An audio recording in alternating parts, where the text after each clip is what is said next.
नमस्कार, मैं डॉक्टर रमेश चंद। आज हम इलेक्ट्रोमैग्नेटिक इंडक्शन की बात कर रहे हैं।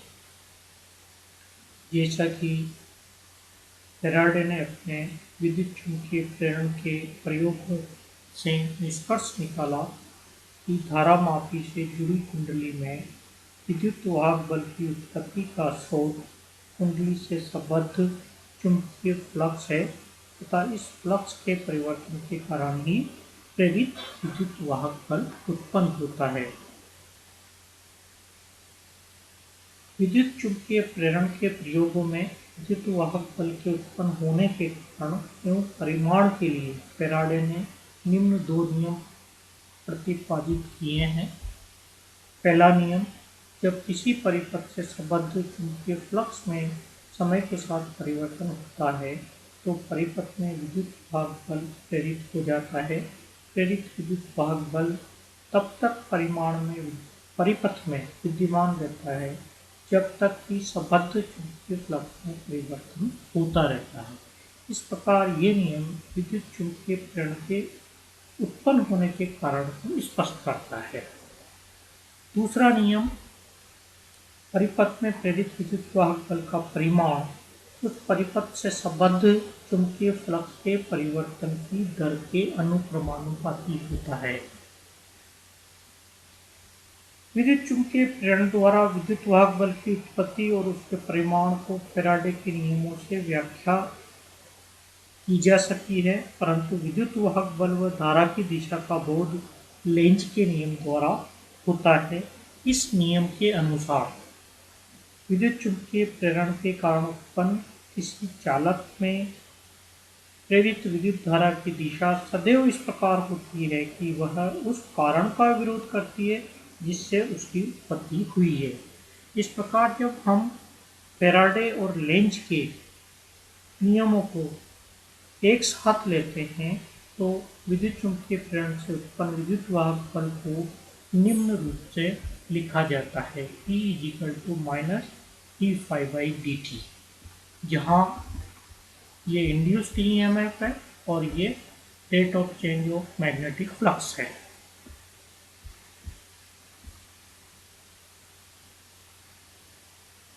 चुंबकीय फ्लक्स की परिभाषा अनुसार किसी सेक्टर अल्पकांश से निर्गत चुंबकीय फ्लक्स सदिश क्षेत्रफल ds तथा चुंबकीय क्षेत्र की तीव्रता v के अदिश गुणनफल के बराबर होता है, अर्थात phi integral v.ds।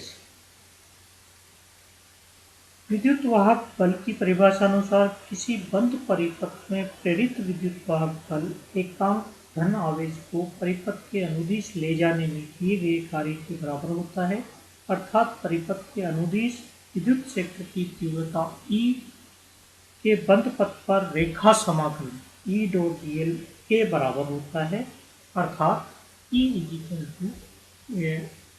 Induced EMF E.dl। Equation 2 और 3 से फाई और ई का मान इक्वेशन 1 में रख दें।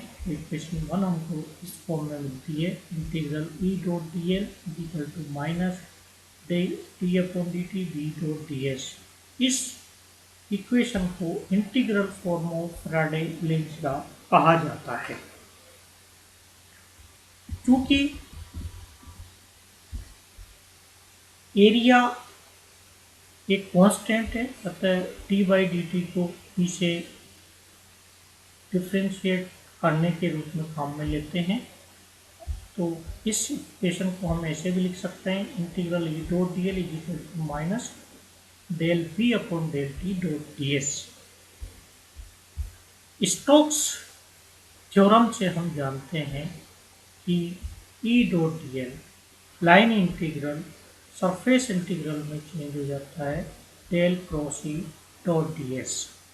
अतः इस इक्वेशन 5 को जब हम फॉर्म में यूज करें और इक्वेशन को सिंप्लीफाई करें तो हमको मिलेगा del cross E minus del v/del t। यह इंटीग्रेशन है जो यहाँ प्रिंट में नहीं आ रहा है, ध्यान रखिए, ये पूरा इंटीग्रेशन है। ये जो इक्वेशन मिली del cross E minus del B upon del T, इसको differential form of Faraday Lenz law कहा जाता है। अब हम बात करेंगे मैक्सवेल्स डिस्प्लेसमेंट करंट की। हमको मालूम है कि डिस्प्लेसमेंट वेक्टर डी एप्सिलॉन 0 ई के बराबर होता है, ये हम पहले भी देख चुके हैं। और displacement vector free charge density sigma F के बराबर होता है। इस फ्री चार्ज डेंसिटी के कारण जो करंट डेंसिटी फ्लो होगी उसकी वैल्यू होगी J D equal to del sigma F upon delta T. Sigma F की वैल्यू हम यहाँ से रख दें तो हमको J D equal to del D upon delta T मिलता है। इसको हम डिस्प्लेसमेंट करंट कहते हैं। ये सब प्रथम मैक्सवेल ने डिफाइन की थी, इसलिए इसको मैक्सवेल्स डिस्प्लेसमेंट करंट भी कहा जाता है। अब हम बात करेंगे सेल्फ इंडक्टेंस की। किसी कुंडली में प्रवाहित धारा के मान में परिवर्तन के कारण उसके द्वारा उत्पन्न चुंबकीय क्षेत्र इस चित्र में दिख रहा है तथा उससे संबद्ध चुंबकीय फ्लक्स में परिवर्तन होता है। परिणाम स्वरूप कुंडली में प्रेरित विद्युत विभव बल उत्पन्न होता है और इस घटना को हम स्वप्रेरण कहते हैं। किसी कुंडली में धारा प्रवाहित होने से उसके द्वारा उत्पन्न चुंबकीय क्षेत्र तथा उससे संबद्ध चुंबकीय फ्लक्स धारा के अनुक्रमानुपाती होता है। अतः फाई प्रोपोर्शनल टू आई और कांस्टेंट ऑफ प्रोपोर्शनलिटी एल लेने पर phi equal to L I मिलेगा।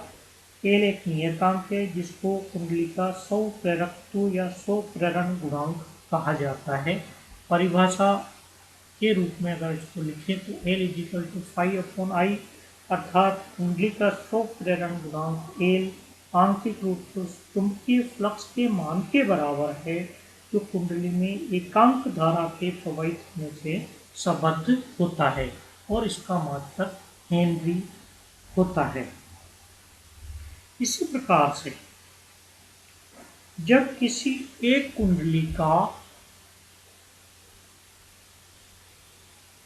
कुंडली में धारा परिवर्तित करने पर निकटवर्ती दूसरी कुंडली में संबद्ध चुंबकीय फ्लक्स में परिवर्तन होता हो जिससे दूसरी कुंडली में प्रेरित विद्युत वाहक बल उत्पन्न हो जाए तो इस घटना को अन्योन्य प्रेरण कहते हैं। दो चुंबकीय रूप से संबद्ध कुंडलियों के मध्य अन्योन्य प्रेरण गुणांक एम को इस तरह से डिफाइन किया जाता है। कुंडली एस में किसी क्षण धारा का मान, पहले प्राइमरी की बात करें, कुंडली पी में किसी क्षण यदि धारा का मान आई पी हो तो इसके कारण उत्पन्न चुंबकीय क्षेत्र द्वारा दूसरी कुंडली एस में संबद्ध चुंबकीय फ्लक्स पाई एस प्रोपोर्शनल होता है आई पी के, और प्रोपोर्शनल कांस्टेंट का एम हम ले रहे हैं, इसको अन्योन्य प्रेरण कहते हैं। अन्योन्य प्रेरण की परिभाषा से हम इसको निकाल इस तरह से लिखते हैं M pi S upon I P, अर्थात दो चुंबकीय रूप से संबद्ध कुंडलियों के मध्य अन्योन्य प्रेरण गुणांक एम आंशिक रूप से द्वितीय कुंडली से संबद्ध उस चुंबकीय फ्लक्स के मान के बराबर होता है जो प्राथमिक कुंडली में एकांक धारा प्रवाहित होने पर उत्पन्न होता है। इसका मात्रक भी हेनरी होता है। इस प्रकार हमने सेल्फ इंडक्टेंस और म्यूचुअल इंडक्टेंस की बात की। अब हम रेले की विधि द्वारा स्वप्रेरण गुणांक एल के मापन करने की प्रायोगिक विधि का यहाँ अध्ययन कर रहे हैं। इस विधि में प्रेरक कुंडली जिसका प्रेरकत्व ज्ञात करना होता है, एक लघु प्रतिरोध R जो कि 0.0 ओम के ऑर्डर का होता है के श्रेणी क्रम में जोड़कर व्हीटस्टोन सेतु की अज्ञात प्रतिरोध वाली भुजा बनाई जाती है। इसके अतिरिक्त संतुलनावस्था ज्ञात करने के लिए प्रयुक्त सामान्य रुद्ध दोल धारामापी के स्थान पर यहाँ हम प्रक्षेप धारामापी बीजी बैलिस्टिक गैल्वेनोमीटर का इस्तेमाल करते हैं। प्रक्षेप धारामापी स्थायी धारा के लिए सामान्य धारामापी की भांति कार्य करता है, परंतु आवेश के क्षणिक प्रवाह से इससे उत्पन्न प्रथम विक्षेप के मापन द्वारा ये प्रवाहित आवेश के मापन में भी समर्थ होता है। प्रेरक कुंडली एल के प्रेरकत्व एल के मापन के लिए प्रयुक्त सेतु को हमने यह चित्र में दर्शाया हुआ है।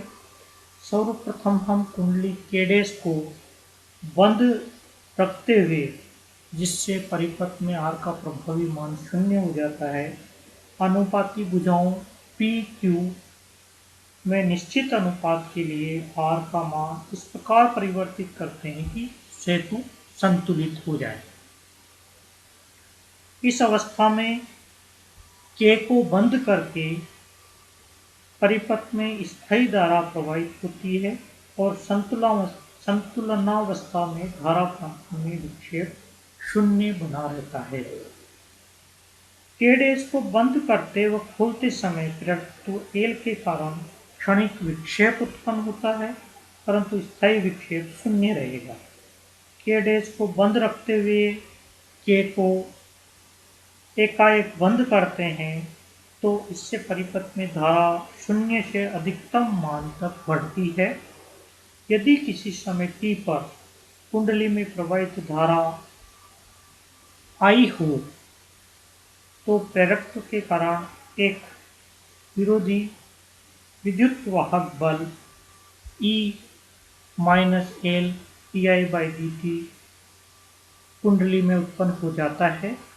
इस प्रेरित विद्युत वाहक बल के कारण सेतु की प्रत्येक भुजा में E के अनुक्रमानुपाती धारा प्रवाहित होने लगती है और प्रक्षेप धारामापी में समय t पर प्रवाहित धारा हम ज्ञात कर सकते हैं, जो कि Ig PE/G के बराबर होती है, जहाँ P एक नियतांक है और G इस गैल्वेनोमीटर का प्रतिरोध है। जब E की वैल्यू हम यहाँ से रख दें तो Ig का परिमाण हमको मिलेगा PL/G di/dt के बराबर। इससे हम कुंडली में धारा 0 से I तक समय t में जब वृद्धि होती है तो इस समय में धारामापी में प्रवाहित आवेश का मापन कर सकते हैं। Q integration from 0 to t Ig dt। Ig की वैल्यू हम यहाँ से रख दें PL/G di/dt। dt से dt कैंसिल हो गया, di हमारे पास था। इस इंटीग्रेशन का रिजल्ट अगर आप निकालेंगे तो ये हमको मिलेगा PL/G I0। ये इक्वल होगा k थीटा के, जहाँ k बैलिस्टिक रिडक्शन फैक्टर है और आप इसको अच्छी तरह से जानते हैं। ये धारामापी का नियतांक है, जिसे आवेश के लिए प्रक्षेपित परिवर्तन गुणांक भी कहते हैं। यहाँ चूंकि आवेश की बात कर रहे हैं, अतः ये ballistic reduction factor for charge है। थीटा इस अवस्था में बैलिस्टिक गैल्वेनोमीटर का डिस्प्लेसमेंट है। तत्पश्चात ये सब करने के बाद अब के डैश को खुला रख देते हैं, जिससे परिपथ में लघु प्रतिरोध R सम्मिलित हो जाता है। ये प्रतिरोध अति अल्प है, जिससे कुंडली में धारा I0 अप्रभावी रहती है। प्रतिरोध R के कारण एक अल्प विभवांतर E डैश I0R प्रेरक L की भुजा यानी इस वाली भुजा में प्रेरित होता है, उत्पन्न होता है। इस स्थायी विभवांतर के कारण धारामापी में भी एक स्थायी विक्षेप प्राप्त होगा। मान लीजिए वो विक्षेप अल्फा है, तो धारामापी में इस अवस्था में प्रवाहित धारा I dash G equal to P E dash upon G होगी। ई डैश की वैल्यू रखते हैं P I zero R upon G, ये इक्वलेंट होगी के डैश एल्फा के, जहां K dash ballistic reduction factor for current कहलाता है और एल्फा इस अवस्था में बैलिस्टिक गैल्वेनोमीटर का डिस्प्लेसमेंट है। बैलिस्टिक गैल्वेनोमीटर की प्रॉपर्टी से हम जानते हैं के upon K dash is equal to T upon 2 पाई होता है, जहां टी बैलिस्टिक गैल्वेनोमीटर का टाइम पीरियड है। इसको हम प्रायोगिक रूप से निकाल लेते हैं। इक्वेशन 1 और 2 का रेशियो जब हम कैलकुलेट करते हैं तो हमको मिलेगा L upon R is equal to K upon K dash theta upon alpha. K upon K dash की वैल्यू यहाँ से रखते हैं तो हमको मिलेगा T upon 2 pi theta upon alpha और L is equal to T upon 2 pi theta upon alpha R. इस प्रकार थीटा एल्फा व टी ज्ञात करके आर के मान का उपयोग कर एल का मान ज्ञात किया जा सकता है। ये जो विधि हमने यहाँ दर्शाई है ये दिष्ट धारा सेतु विधि भी कहलाती है और इस कारण से इसको डीसी ब्रिज मेथड भी कहा जाता है। आज का ये वीडियो मैं यहीं स्टॉप करता हूँ। नमस्कार।